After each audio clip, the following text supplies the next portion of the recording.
ሰላም ጤና ይስጥልን ተከበራችሁና የተወደዳችሁ አድማጮቻችን እንደምሰነበታችሁ። ይህ ሳምንታዊ የደቡብ ፖሊስ የሬዲዮ ፕሮግራማችን ነው። ለዛሬም ያስተነቃሉ ያሳውቃሉ ያልናቸው የወንጀል መረጃዎችን ወደ እናንተ ልናደርስ ከደቡብ ድምጽ ኤፍኤም 100.9 ስቱዲዮ ተገኝተናል። ፕሮግራሙን በማዘጋጀት ታጁ ነጋሽ፣ ቴክኒኩን በመቆጣጠር ማሞሻፎ አብረናችሁ እስከ ፕሮግራሙ ፍጻሜ ድረስ እንዘልቃለን። መልካም ቆይታ።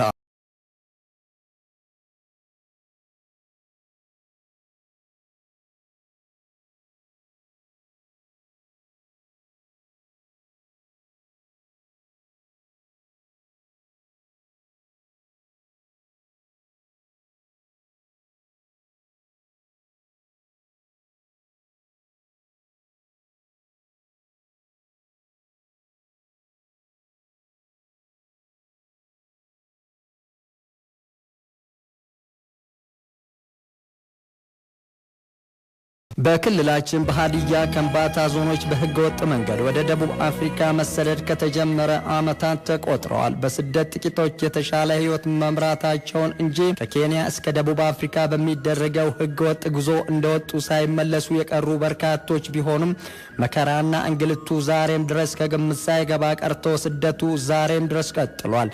ወጣት ደበበ ማቴዎስ በከምባታ ጠምባሮ ዞን ቀዲዳ ጋሜላ ወረዳ አዛ አጋራ ቀበሌ ሌቦና መንደር ተወልዶ ያደገ ነው። ሀገር ውስጥ ተግቶ መስራት ከተቻለ ለውጥ ማምጣትና ህይወትን መቀየር ይቻላል ለሚለው ሐሳብ ጆሮ ዳባ ልበስ ብሎ ወደ ደቡብ አፍሪካ ለመሰደድ ወስኖ መሰናዶውን ማጠናቀቀም። የደበበ ወደ ደቡብ አፍሪካ ለመሰደድ በዝግጅት ላይ መሆኑ መሰማቱ ከመነሻው ችግር ያጋጥመዋል የሚል ጥርጣሬ ከቶኑ ያልታሰበም ነበር። አራት ወጣቶች ሆነው አንደኛው ባልደረባቸው ቤት ዘልቀው ጫት ይዘው በአንድ ተቀምጠው ያነሱት እኩይ አጀንዳ ወደ ደቡብ አፍሪካ ተሰዶ ራሱና ቤተሰቡን ቀይር ሳቤ የነበረው ወጣት ደበበን ሊያስቀር የሚችል ውይይትም ነበር የሚያደርጉት። ያነሱት አጀንዳ መቼና እንዴት መፈጸም እንዳለበት ጭምር ወስነው በማጽደቅም ወደ ተግባርም ገቡ። ጊዜው ጥር 11 ቀን 2010 ዓ.ም በቀዲዳ ጋሜላ ወረዳ ጣዛ አጋራ ቀበሌ ሌቦና መንደር ያቀኑት አራት ወጣቶች የተሳሳተ እሳቤያቸውን ሊያደርጉ አንድ ክላሽንኮቭ ጠመንጃና ድምፅ አልባ ስለታም ሳንጃዎች እንደጨበጡም በሌሊት ቤት ውስጥ ሰብረው ወደ ውስጥ ይዘልቃሉ።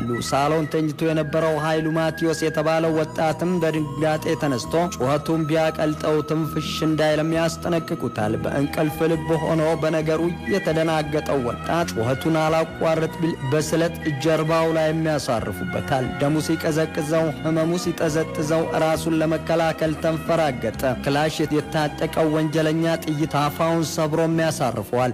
ቀጥሎም ወጣት ደበበ ደቡብ አፍሪካ ሊሰደድ ለህገወጥ ደላሎች ሊከፍላት ካዘጋጃት ብር ውስጥ 27000 ብር ሳጥን ሰብረውም ይወስዳሉ።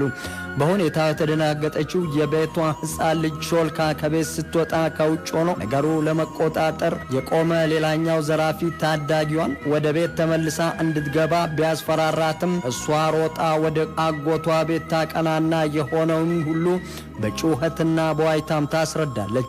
ከዘራፊዎች የተተኮሰው ጥይት ከራሳቸው አንደኛውን ወጣት ጨምር ደርቦ በመምታቱ የዘረፉትን 27000 ብር ሸክፈው በጥይት የመቱት ጓደኛቸውን ተሸክመው ለማምለጥ ያደረጉት እንቅስቃሴ በአካባቢው ህዝብ በጩኸት የታጀበ ክትትል አስበርግጓቸው የተመታውን ጓደኛቸው ጥሻ ውስጥ ጥለውም ይፈረጥጣሉ። ነዋሪው ህዝብ በዘራፊው ጥይት የተመታውን ወጣት ህይወት ለማትረፍ ዱራሜ አጠቃላይ ሆስፒታል እንደደረሱ ነበር ህይወቱ ያለፈው። ጥሻ ውስጥ ወድቆ ሲያቃስት የተገኘው የወንጀል ፈጻሚ ቡድን ባልደረባ በፖሊስ እየተጠበቀ ታክሞ ሲያገግም ነበር።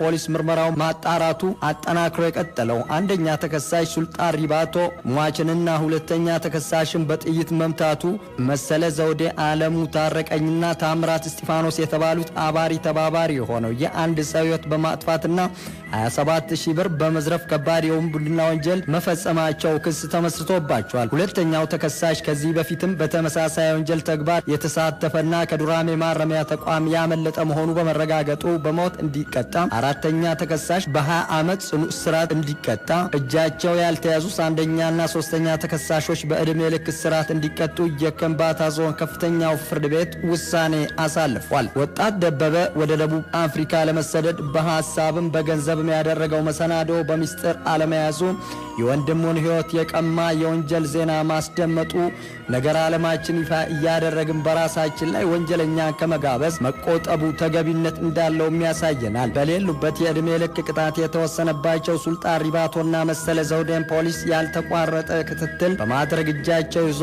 ለውሳኔው ተፈጻሚነት እንደሚሰራም ተስፋ እናደርጋለን። የስደት ክፋቱ ከመነሻ እስከ መዳረሻ ደርሶም ወደ ሀገር ቤት መመለሻው ድረስ በችግር የተተበተበ መሆኑ መከራና እንግልቱ ከሰፈር ይጀምራል። ሀገርና ወገንን ሊጠቅሙ የሚችሉ ወገኖች በወንጀል ሲሰናከሉ ማየት በእርግጥ ድርጊቱ አሳዛኝ ያደርገዋል። የወንጀሉ ሰለባ ብቻ ሳይሆን ተጎጂ የሚሆነው ወንጀል ፈጻሚውም ጭምር ነው። ስለዚህ በወንጀል ተጎጂ እንጂ ተጠቃሚ የሚሆን የለምና ወንጀል ከመፈጸም ሰርቶ ለማግኘት መዳከሩ ሰላምና ደስታንም መጎናጸፊያ ነውና ይድረስ እንላለን።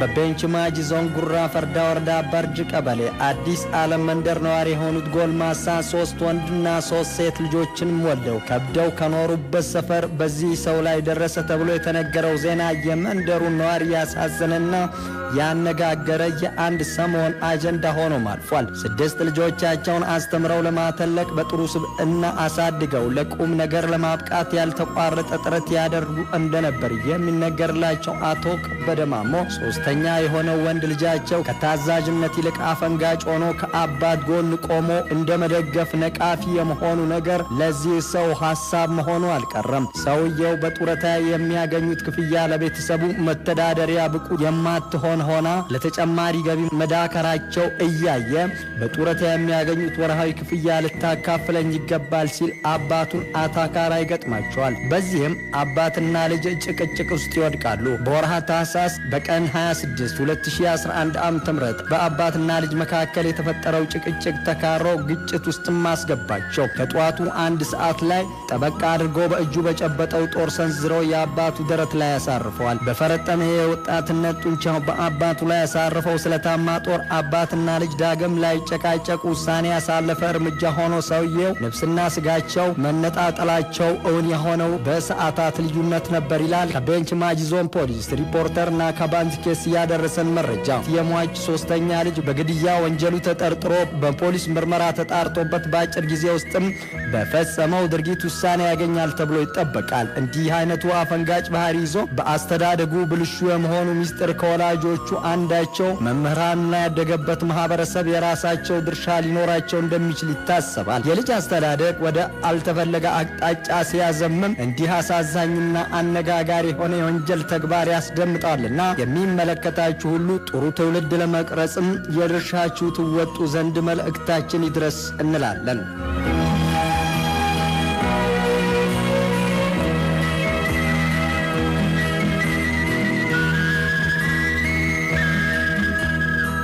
ሁለቱ ጓደኛሞች አንዳቸው ሻሸመኔ ሌላኛው ደግሞ ቡታጅራ ከተማ ነዋሪ መሆናቸውን የተነገረው ሙክታር ቡሽራና አብዲ አረቦም ድህነታቸውን አሽቀንጥረው ሊጥሉ ኑሯቸውን አሳምረው ሕይወት ሊቀይሩ የነደፉት እግድ ጥሮ ግሮ በመስራት ቢሆን እሱ ትክክለኛው መንገድ ነበር። በወንጀል ተግባር ለመለወጥ ማቀዳቸው ከፋ እንጂ እናም ውረድ እንውረድ ተባብለው ከያሉበት ጉዞ ጀምረው መዳረሻቸውን የስልጤ ዞን ርዕሰ ከተማ ወራቤም አድርጓል። የማያዛልቅ ጸሎት ለቅስፈት እንዲሉ የማያዛልቃቸውን የወንጀል ተግባር ጅማሮ በታህሳስ ወር የወራቤ ከተማ ነዋሪዎች በስራ ያዛለ ጎናቸው ባሳረፉበት ውድቅት ሌሊት ነበር የተሳሳተ እሳቤያቸው ለማድረግ ወደ ተግባርም የገቡት። የጥበቃልነት ያለባቸው የመንግስት መስሪያ ቤቶች የሽቦ አጥር ቆርጠው ይዘልቃሉ። የግለሰቦች አጥር ዘለው በመግባት 3 ሞተር ብስክሌቶችን ሰርቀው ሊደረስብን አይችልም በሚልም በመረጡት ቦታ ወስደው ሸሸጉ። በአንድ ሌሊት የ3 ሞተር ባለቤት መሆን ሰርቶ ከማግኘት ጋር ሲነጻጸር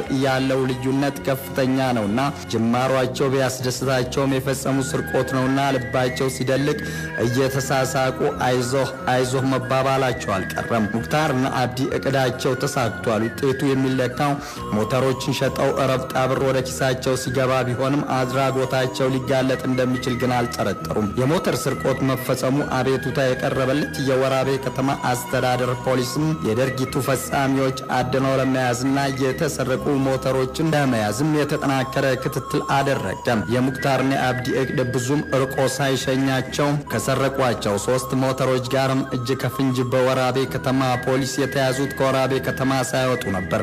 የከተማዋ ፖሊስ በተከሳሾች ላይ ያጣራው የምርመራ መዝገብ ተቀብሎ አቃቤ ሕግ ክስ መስርቶባቸዋል።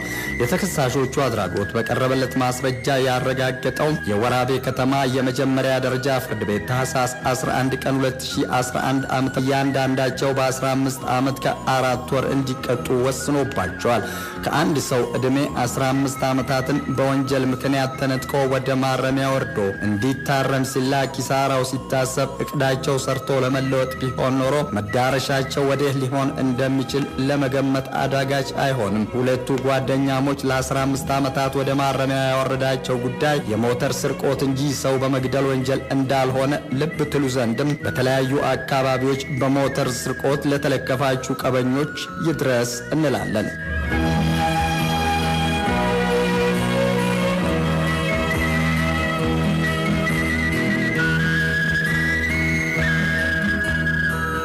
በቅርቡ በሀገር ደረጃ የተከሰተው የነዳጅ ፍጆታና አቅርቦት አለመመጣጠን በክልላችን ርዕሰ ከተማ ሐዋሳም ቤንዚን ለመቅዳት በነዳጅ ማደያዎች ረዣዥም ሰልፍ ይዘው የሚስተዋሉ በቤንዚን የሚንቀሳቀሱ ተሽከርካሪዎች መመልከት ከተጀመረ ሰንበትበት ብሏል። ሰልፍ ይዞ ሰዓታትን አባክኖ ካልሆነ በቀር ቤንዚን ለመቅዳት አዳጋች የሆነባቸው ተጠቃሚዎችን በሕገ ወጥ መንገድ ከሚቸረችሩ ግለሰቦች እጅ 1 ሊትር ቤንዚን ከ50 እስከ 60 ብር ለመግዛት ይገደዳሉ። በዚህም ይመስላል በሐዋሳ ከተማ ቦር ክፍለ ከተማ ፋራ ቀበሌ ነዋሪ የሆነው ግለሰብ ተሰልፎ ሰዓታትን ሰውቶ ለሚንቀሳቀስበት ሞተር ከቀዳው ቤንዚን በ1 ሊትር ዕቃ ለክፉ ቀን በሚልም እቤት ውስጥ ማስቀመጡ።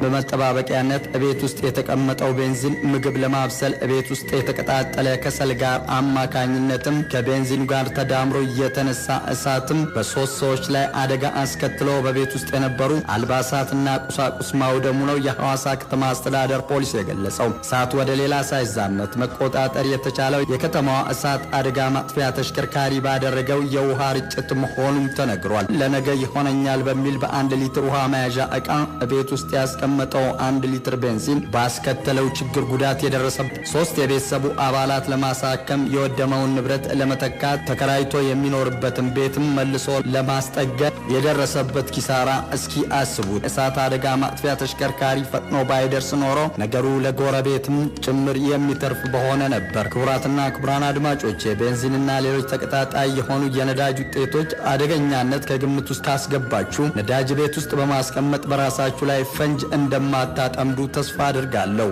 ሕይወትም በጥንቃቄ መምራት ብልህነት ነውና ብልሆች ትሆኑ ዘንድ ይድረስ እንላለን።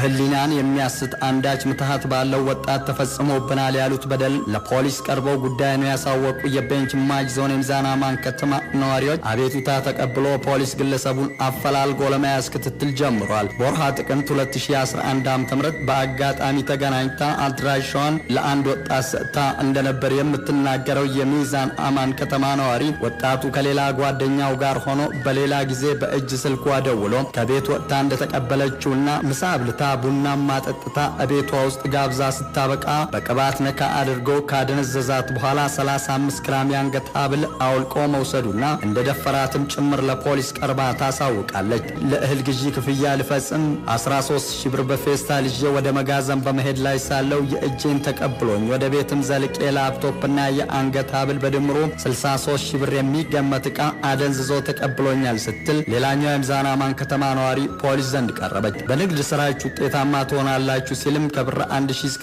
1,300 ብር በማታለል ወስዶብናል፣ አንዳች ነገር ሳይኖረው አይቀርም ሲሉ ገንዘብ ቆጥረው የሰጡ 5 እናቶች ከከተማዋ የገበያ ስፍራ ቀርበው ለሚዛን አማን ከተማ ፖሊስም ደረሰብን ያሉትን ያሳውቃሉ። ፖሊስ ምትሃት አለው የተባለው ወጣት አድኖ ለመያዝ ከተጎጂዎች በተሰጠው መረጃ መሰረትም ክትትል ሲያደርግ ቆይቶ የ30 ዓመቱን ወጣት በቁጥጥር ስር ማዋል ችሏል። ተከሳሹ ነዋሪነቱ በአዲስ አበባ ቃሊቲ ክፍለ ከተማ መሆኑ የገለጸው የቤንች ማጂ ዞን ፖሊስ በቀረበለት አቤቱታ የሶስት የክስ መዝገቦችን አጣርቶ መዝገቡ ለአቃቤ ሕግም ልኳል። አቃቤ ሕግ በተከሳሹ ላይ የመሰረተው ክስ የተመለከተው የቤንች ማጂ ዞን ከፍተኛው ፍርድ ቤት የቀረበለት ሶስት የክስ መዝገቦችን ተመልክቶ የተከሳሹ አድራጎት በማስረጃ በማረጋገጡ በ9 ዓመት ከ1 ወር እስራት እንዲቀጣም ወስኖበታል። በተመሳሳይ የእጅ ስልኬን፣ የአንገት ሐብሌን፣ ከኪሴ የነበረ ገንዘብና የጣት ቀለበቴን አውልቄ ስሰጥ አውቃለሁ፣ እንዳስነካኝ አላውቅም ሲሉ አፍዝ አደንገዝ ባላቸው ሰዎች ተታለልን የሚሉ በተለያዩ አካባቢዎች ለፖሊስ ቀርበው አቤቱታ የሚያሰሙ ስለመኖራቸው የፖሊስ መዛግብቶች ያመላክታሉ። ከበድ ያለ ነገር በዚህ መልኩ የደረሰባቸው ምስጢራቸውን ሳይገልጡ ሰለባ የሆኑም አይታጡም። ማናቸውም የወንጀል ተግባራት ሲፈጸሙ ለፖሊስ ቀርቦ ማሳወቁ ተግባሩን ለማቋረጥ ተከታትሎ ለሕግ ለማቅረብ ጠቀሜታው ጉልህ ነው። ማንኛውም ሰው የዚህ አይነቱ ችግር ሰለባ ላለመሆን ከቤቱ ሲወጣ ሁሉም ሰው እንደ እምነቱ ፈጣሪውን ማሰቡና በጸሎት መበርታቱ እንዳይዘነጋ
በማስመልከት ማናቸው ማስተያየቶች ለምታደርሱን 046 221 4671 መደበኛ የስልክ መስመራችን ዘወትር በስራ ሰዓት ብደውሉልን አስተያየቶቻችሁን ተቀብለን እናስተናግዳለን። አዘጋጅና አቅራቢ ታጁ ነጋሽ፣ ቴክኒኩን በመቆጣጠር ማሞሻፎ አብረናችሁ እስከ ዝግጅቱ ፍጻሜ ዘልቀናል።